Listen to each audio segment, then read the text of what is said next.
Welcome back. So today we are talking about Toronto. Yes, we're talking about the Toronto Maple Leafs.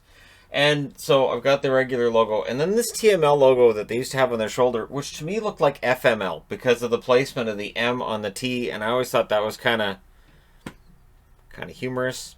So, but I don't really get a chance to use that magnet much, so I thought, well, I got 4 Seattle magnets on this side. I'll throw 2 on this side for Toronto.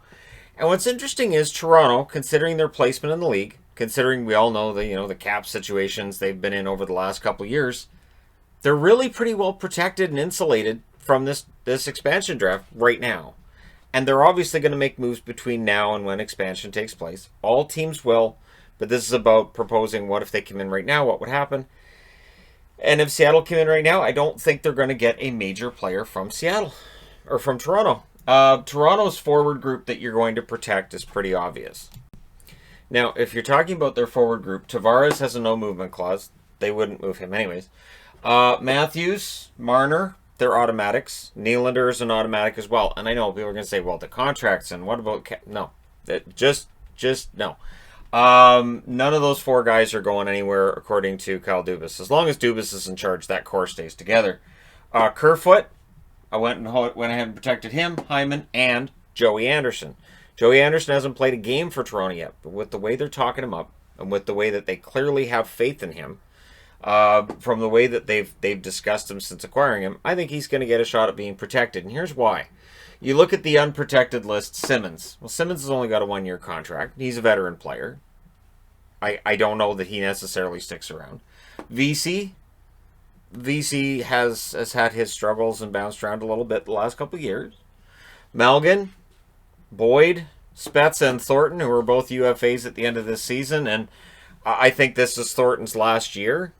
Yeah, it's not a fantastic group unless you were drafting this team, say, 6 or 7 years ago, in which case getting Thornton or Spezza would be a boon for that team.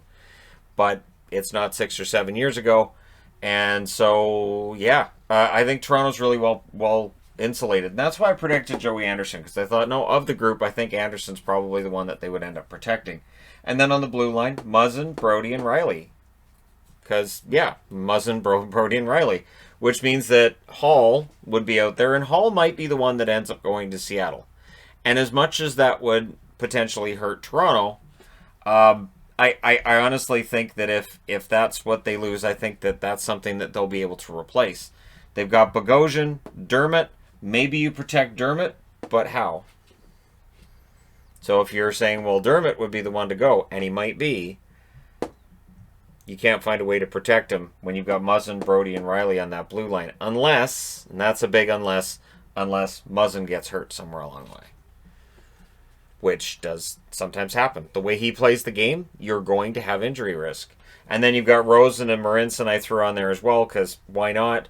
And then in net, you protect Freddie Anderson. I know he's a UFA at the end of this year. I know there are people who think he's going to get traded. I'm not one of those people. I think Freddie Anderson's a good goaltender, which would leave Campbell and Dell out there as potentials to get picked up by Seattle.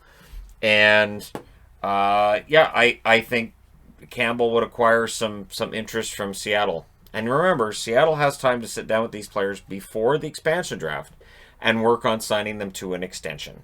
So they can sign a player to an extension and then draft them, and then that meets the draft requirements from the expansion draft. So it's going to be interesting. I know Aaron Dell was picked up by Toronto with the expansion draft in mind, just in case they do move on from Campbell or they end up having to move Anderson, that kind of thing. But I think they're pretty well insulated. You know, even if Anderson ends up being the one that gets exposed and one of these other forwards is protected, I don't think that Toronto's going to lose anybody that they're not able to replace or anybody that they're really going to be kicking themselves about later. So there you go. I think Toronto's in pretty good shape. Tomorrow we'll see what kind of shape Vancouver's in. Let me know your thoughts in the comment section below as always. Don't forget to hit like and subscribe if you're browsing your way through. You just happened upon this video.